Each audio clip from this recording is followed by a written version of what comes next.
Alors nous allons parler de la mort, tout au moins des morts, celles qui jalonnent notre parcours, celles que on est obligé de rencontrer, de- d'aller affronter. Et ma question est la suivante, comment on pourrait les anticiper, enfin les vivre tout simplement, les, les intégrer? Alors, l'homme l'homme est dans un mouvement cosmique, je dirais. Il est engagé dans un mouvement cosmique, en dehors du fait qu'il est capable d'y échapper d'ailleurs.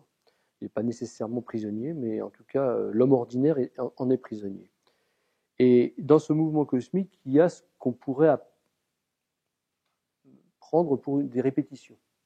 Les années se succèdent, les jours se succèdent, les semaines, les mois, etc. On est pris dans des cycles successifs. Et ça peut être pour nous un point d'appui à qu'est-ce que c'est qu'une naissance et qu'est-ce que c'est qu'une mort. Le jour naît avec l'aube et puis il se meurt au coucher du soleil. Et il y a un sens de la vie qui va dans le même sens. C'est pour ça que les Égyptiens avaient la rive est du côté des vivants et puis la rive ouest était toujours du côté des morts. Et c'est l'ouest, c'est là où ça se couche. Et donc, cette mort à la vie, je dirais, qui distingue les choses, puisque le jour nous permet de distinguer les éléments, euh, et on arrive dans la nuit et le soir, plus de lumière, à ce moment-là, on est obligé de se retourner vers l'intérieur, puisque l'extérieur n'est plus immédiat. Et, et c'est à ce moment-là on prend une seconde vie. Et ça nous permet de récapituler. On demande chez les soufis de penser à la mort un certain nombre de fois par jour. Euh, c'est une gymnastique, une habitude à prendre.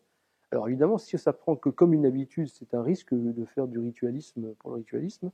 Si c'est pris avec conscience, c'est se rendre compte relativement, enfin répétitivement et qu'on est relatif d'une part, et qu'il y a quelque chose qui aspire en nous à ne pas l'être.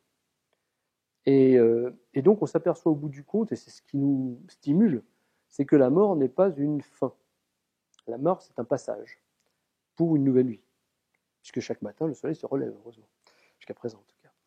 Et donc les morts et les vies, ce sont des successions de cycles à vivre, et il peut y avoir des grands moments dans notre vie. Alors on est né physiquement, une première fois.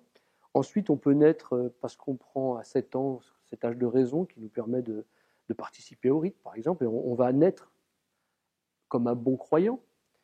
Et puis, plus tard, on va naître à quelque chose de plus. Si on s'engage, par exemple, dans une voie initiatique, on va prendre un pacte initiatique avec un maître qui va nous dire qu'on est mort à l'ancienne vie un peu profane qu'on menait pour nous consacrer à une vie tendue vers, je dirais, vers vers l'axe, une vie plutôt axiale et non plus horizontale, et pour en arriver à déboucher sur un point qui nous permettra d'accéder à l'infini, à l'éternité, parce que ce point est en jonction avec notre monde, qui lui est dans l'espace et le temps, mais nous montre qu'il y a quand même une porte, qui est une porte extrêmement étroite, puisqu'elle semble toute petite dans ce point, et pourtant il n'y a que dans le point que l'éternité et l'infini se trouvent. C'est-à-dire qu'en fait c'est très grand aussi. Et c'est un paradoxe qu'on a à résoudre. Voilà. Et donc, on s'y prépare de toutes les manières. Je pense que quelqu'un qui suit un chemin initiatique, qui suit une vie spirituelle, d'une manière générale, ne fait que intelliger le fait qu'il meurt à ce qui vient de passer et qu'il naît à ce qui arrive. Et finalement, entre la vie et la mort, il y a quelque chose qui n'est même pas défini. On va dire qu'il est vivant, cet entre-deux, parce qu'on est obligé de lui donner un nom. Mais il est au-delà même de ces vies et ces morts qui se succèdent, en tout cas. Merci infiniment.